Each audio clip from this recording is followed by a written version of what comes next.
Hello friends, welcome to Ali's veterinary wisdom.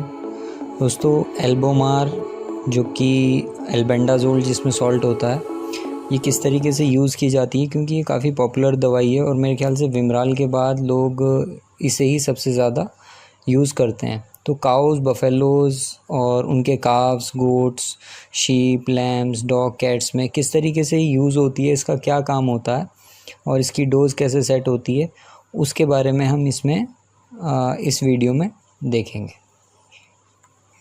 आइए शुरू करते हैं। एल्बेंडाजोल जो कि एल्बोमार या एल्जोनेक्स, एल्बेंस, ये कई सारे ब्रांड नेम हैं, इनके नाम से ये मार्केट में मिलती है। एल्बोमार एक बहुत पॉपुलर ब्रांड है और इसके अंदर लगभग 2.5% वेट बाय वॉल्यूम के हिसाब से एल्बेंडाजोल प्रेजेंट रहती है। ये सस्पेंशन है, मतलब सिरप के तौर पे मिलता है। बाकी इसके बोलस भी आते हैं, मतलब बड़ी वाली टेबलेट, या फिर ये पाउडर की फॉर्म में भी मिलता है। तो कई सारी फॉर्म में मिलता है और हर एक में कंसंट्रेशन अलग अलग होती है। लेकिन जो सस्पेंशन होता है ये 2.5% के हिसाब से मिलता है, मतलब 25 मिलीग्राम एल्बेंडाजोल 1 ml में इसमें प्रेजेंट रहती है। ये कंसंट्रेशन पता होती है तो डोज निकालने में हमें आसानी रहती है। ये एक एंटी पैरासिटिक ड्रग है। एंटी पैरासिटिक का मतलब है ये जो पेट में कीड़े होते हैं, उन कीड़ों को मारने के लिए इसका इस्तेमाल किया जाता है। और ये बेंजीमिडाजोल क्लास जो होती है ड्रग्स की, उसमें ये आती है। मतलब बेंजीमिडाजोल एक केमिकल क्लास है ड्रग की और उसके अंदर एल्बेंडाजोल आती है। और क्लास क्या होती है ड्रग्स की, इसके बारे में मैं पहले वीडियो में बता चुका हूँ। जो वेटनरी मेडिसिन से लेके उनके क्लासिफिकेशन से लेके जो एक वीडियो बनाया था, उसमें मैंने बताया है। तो उसमें आप देख सकते हैं कि क्लासिफिकेशन कैसे किया जा सकता है। तो इसकी जो सबसे एक इम्पॉर्टेंट बात होती है, या हम ये कहें कि बेंजीमिडाजोल जो कंपाउंड होते हैं, BZD से यहाँ पे उसे डिनोट किया है, इनके अंदर सेफ्टी बहुत होती है। मतलब अगर हम ये दे देते हैं तो ये एनिमल में बहुत ज़्यादा मतलब टॉक्सिसिटी या कोई इसके साइड इफ़ेक्ट बहुत कम होते हैं। और सक्सेसफुली इसे वर्ल्ड वाइड यूज़ किया जा रहा है इन कंपाउंड्स को, लगभग पिछले 40 सालों से, जब से इनकी खोज हुई है। तो बेंजीमिडाजोल जो ग्रुप है, इसे इंट्रोड्यूस किया गया एनिमल हेल्थ मार्केट में primarily for the control of gastrointestinal nematodes. जो पेट के कीड़े होते हैं वो 3 तरह के होते हैं। एक निमाटोड होते हैं, एक ट्रिमाटोड होते हैं, एक सिस्टोड्स होते हैं। तो बेसिकली निमाटोड्स के कंट्रोल करने के लिए इस ड्रग को यूज़ किया गया था। लेकिन ये ट्रिमाटोड और सिस्टोड्स पे भी मतलब बहुत अच्छा काम करती है। सबसे अच्छा निमाटोड्स के लिए करती है, लेकिन सिस्टोड और ट्रिमाटोड्स के लिए भी ये एक अच्छा काम करती है। तो ना सिर्फ लाइव स्टॉक में जो cattle, sheep, goats, swine, poultry, बल्कि हॉर्सेस, डॉग्स और कैट्स में भी एल्बेंडाजोल बहुत अच्छा काम करती है। तो इसका जो यूज़ है इन बेंजीमिडाजोल कंपाउंड्स का, ये एकदम से चलन में आ गया, लोग इसे यूज़ करने लगे। और इसका मेजर एडवांटेज ये था कि एक तो सेफ्टी थी, इसे यूज़ करना सेफ़ था। दूसरा ये है कि स्पेक्ट्रम का मतलब ये बहुत तरीके के पैरासाइट्स को मार देती है बॉडी के अंदर, और बॉडी को टॉक्सिसिटी बहुत कम पहुंचाती है, मतलब साइड इफ़ेक्ट बहुत कम करती है। तो उस हिसाब से इसका जो चलन था ये काफ़ी बढ़ गया, पूरी दुनिया में इसे यूज़ किया जाता है। फिर क्या है कि जो इसकी डिस्कवरी हुई, वो जो पहला सॉल्ट डिस्कवर हुआ वो लगभग 1960s में हुआ और उसका नाम था थायाबेंडाजोल। उसके बाद हज़ारों बेंजीमिडाजोल कंपाउंड्स की दवाइयाँ जो है वो डिस्कवर हुई, उन्हें स्क्रीन किया गया। लेकिन कमर्शियली जो अवेलेबल हुई थेरेपेटिक यूज़ के लिए या इलाज करने के लिए एनिमल्स में, इवन ह्यूमंस में भी, तो वो कुछ ही दवाइयाँ थीं। लगभग 20 के करीब जो सॉल्ट्स थे उन्हें डिस्कवर किया गया और वो कमर्शियली अवेलेबल हैं। इन्हें हमने 4 क्लास में, मतलब हमने इन द सेंस जो फार्माकोलॉजिकल क्लासिफिकेशन है उन्हें 4 क्लासेस में इसमें डिवाइड किया गया है। तो बेंजीमिडाजोल, थायाजोल्स, जिसमें थायाबेंडाजोल आता है, ये सबसे पहली क्लास थी। इसके बाद मिथाइल कार्बामेट, बेंजीमिडाजोल, मिथाइल कार्बामेट्स, इसके अंदर एल्बेंडाजोल और फेनबेंडाजोल इस क्लास के अंदर आती हैं, मिथाइल कार्बामेट्स के अंदर। इसके बाद हेलोजिनेटेड बेंजीमिडाजोल्स आए, थायाजोल्स, ये ट्राइक्लाबेंडाजोल इसका एग्जांपल है।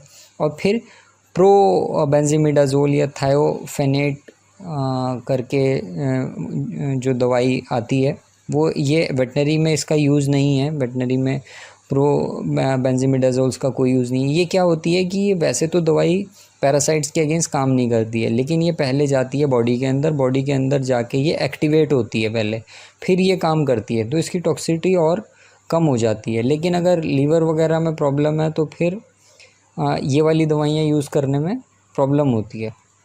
तो हमारा जो टारगेट है इसमें, इस प्रेजेंटेशन में, वो है एल्बेंडाज़ोल। अब ये बेंजीमिडाज़ोल के मिथाइल कार्बामेट का स्ट्रक्चर है, आप यहाँ पर देख सकते हैं।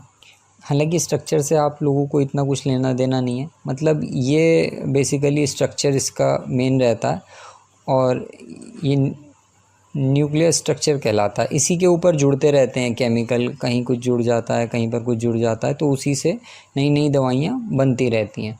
तो बेसिकली एल्बेंडाज़ोल का ये स्ट्रक्चर है। तो एल्बेंडाज़ोल क्या करती है, इंट्रासेलुलर बीटा ट्यूबुलिन एक स्ट्रक्चर होता है, कुछ प्रोटीन्स होते हैं पैरासाइट्स के अंदर, उन प्रोटीन्स में जाकर एल्बेंडाज़ोल बाइंड कर जाती है, चिपक जाती है और माइक्रोट्यूब्यूल की फॉर्मेशन को रोक देती है। सेल डिवीज़न नहीं हो पाता है, पैरासाइट ग्रो नहीं करता है और मर जाता है। सेल डिवीज़न ज़रूरी है ग्रो के लिए और मेंटेनेंस के लिए, बॉडी की मेंटेनेंस के लिए। तो ये सब एल्बेंडाज़ोल की वजह से पैरासाइट नहीं कर पाता और वो मर जाता है इंटेस्टाइन के अंदर।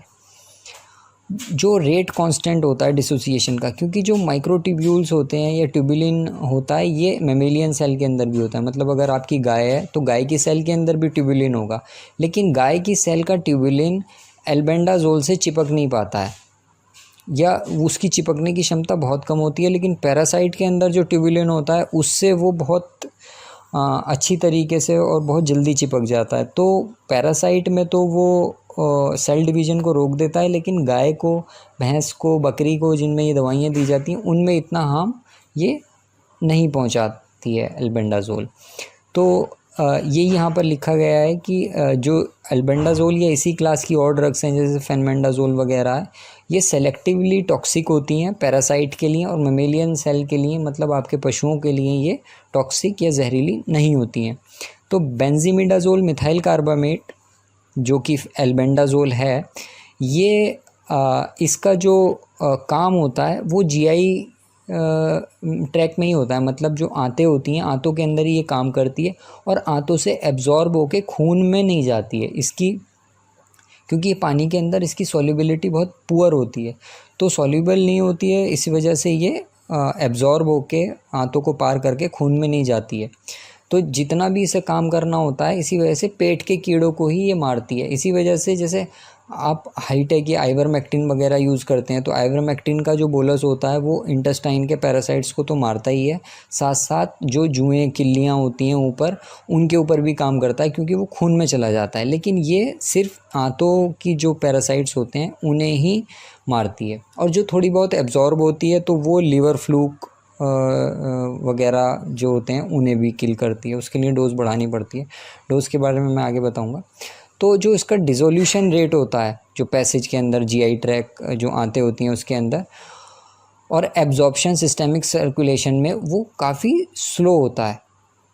तो इसकी वजह से इसे सफिशिएंट टाइम मिलता है, मतलब पैरासाइट को किल करने के लिए। जब ये आंतों में ही पड़ी रहेगी और एब्जॉर्ब होके खून में नहीं जाएगी, तो इसे काफ़ी टाइम मिल जाता है, जिसकी वजह से ये पैरासाइट को जो उसके टच में आते हैं उन्हें किल कर देती है, उन्हें मार देती है एल्बेंडाज़ोल।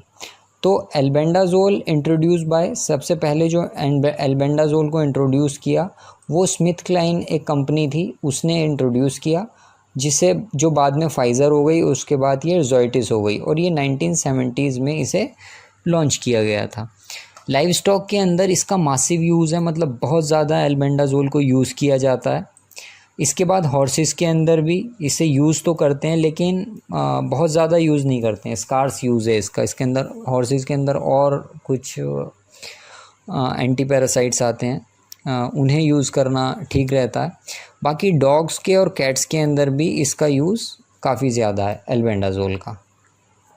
अब डिलीवरी फॉर्म्स, किस किस फॉर्म में ये अवेलेबल है एल्बेंडाज़ोल, ये ड्रेंचेस की फॉर्म में आती है। जो एल्बोमार सस्पेंशन जिसकी शीशी मैंने आपको इस पे दिखाई वीडियो के जो पहला स्लाइड था उसमें, तो वो सस्पेंशन कहलाता है। इसे ड्रेंच भी कहते हैं, इसकी ड्रेंचिंग कराते हैं, इसे भरते हैं ड्रेंच के अंदर और उसे एनिमल को पिला देते हैं। बाकी ये फीड एडिटिव्स की फॉर्म में भी आता है, मतलब पाउडर की फॉर्म में आता है, इसे फीड के अंदर भी मिलाया जा सकता है। दूसरा, कुछ स्लो रिलीज़ बोलसेस भी होते हैं, मतलब बड़ी बड़ी टैबलेट्स होती हैं, वो खिला दी जाती हैं एनिमल को और ये स्लोली रिलीज़ होती रहती हैं और जो पैरासाइट होती है उससे काफ़ी मतलब लंबा आराम पहुंचाती है। इसी तरीके से कुछ कैप्सूल टैबलेट्स भी आती हैं छोटी छोटी 150 mg की, जो छोटे एनिमल्स के लिए यूज़ होती हैं, और बोलस। तो ये डिलीवरी फॉर्म्स हैं और इन सब में एल्बेंडाजोल की कंसंट्रेशन अलग अलग रहती है। जो मैंने पहले बताया एल्बोमार के बारे में बात चल रही है, उसके अंदर 2.5% कंसंट्रेशन है, मतलब 25 mg/ml। तो एल्बेंडाजोल जो है वो बेंजीमिडाजोल है और ब्रॉडेस्ट स्पेक्ट्रम एफिकेसी, मतलब हर तरीके के पैरासाइट को एल्बेंडाजोल मारने की क्षमता रखती है, लगभग हर तरीके के, सबको तो नहीं मार पाती है। तो ये इफ़ेक्टिव रहती है अगेंस्ट गैस्ट्रोइंटेस्टाइनल, मतलब आंतों में रहने वाले जो राउंड वर्म्स होते हैं। लंग वर्म्स क्या होते हैं कि कुछ जैसे स्कैरिस है या इस टाइप के जो पैरासाइट्स होते हैं, उनके अंडे एब्जॉर्ब हो जाते हैं और उनकी हैचिंग जो होती है ना, वो फेफड़ों के अंदर जाके होती है पशुओं के, तो वो क्या कहलाते हैं, लंग वर्म्स। तो उन्हें भी मारने की ये क्षमता रखती है। Including adults of L4 larva stage. उनकी जो स्टेजेस होती हैं ना, कई सारी स्टेजेस में डेवलप होते हैं। जब जैसे पहली स्टेज अंडे की होती है, उसके अंदर L1 होता है, फिर अंडे की हैचिंग होती है, उसमें से छोटा पैरासाइट निकलता है तो L2 कहलाता है, फिर थोड़ा बड़ा होता है तो L3 कहते हैं, L4 कहते हैं। तो ये अलग अलग स्टेजेस होती हैं, तो इन सबको ये मारने की क्षमता रखता है एल्बेंडाजोल। जैसे ब्यूनोस्टोमम, ऑस्ट्रेटेजिया, हिमोंकस या ट्राइकोस्ट्रोंगाइलस, ये बहुत कॉमन पैरासाइट है गोट्स में भी और काउज में भी।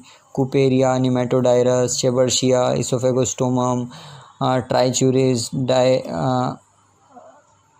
डिक्टोकोलस, तो ये सब जो ये पैरासाइट्स हैं, इन्हें मारने की क्षमता रखती है एल्बेंडाजोल और इनकी लार्वल स्टेज को भी अरेस्ट करती है।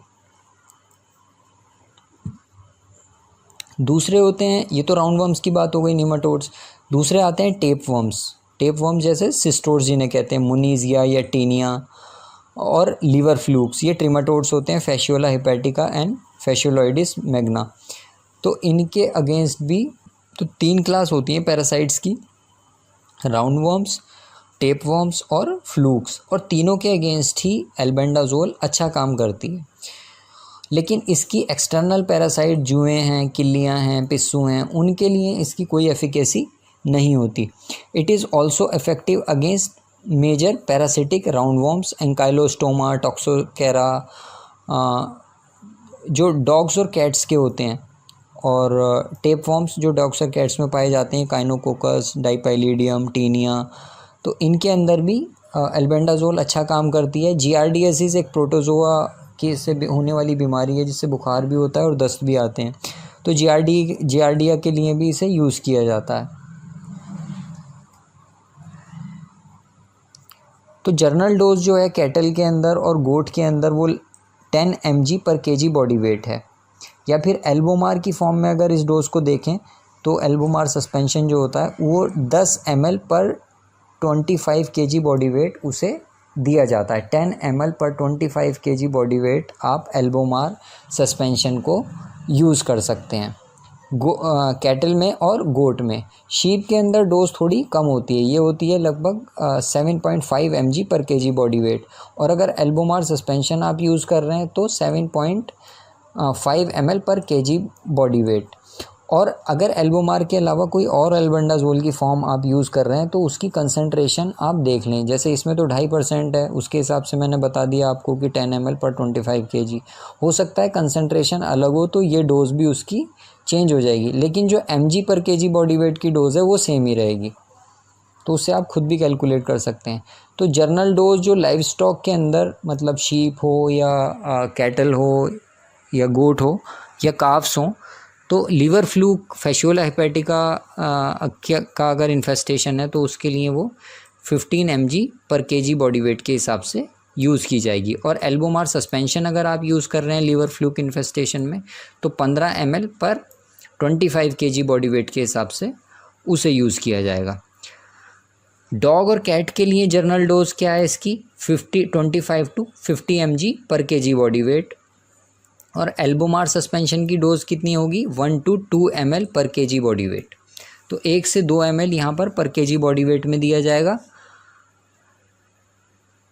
और एंथेलमेंटिक ट्रीटमेंट अगर आप कर रहे हैं तो 3 दिन दिया जाता है डॉग और कैट के लिए, मतलब अगर पेट के कीड़ों के लिए यूज़ कर रहे हैं एल्बोमार को तो 3 दिन दीजिए इसी डोज में जो आपको यहाँ पर बताई है, 25 to 50 mg पर kg बॉडी वेट या फिर 1 to 2 ml पर kg बॉडी वेट।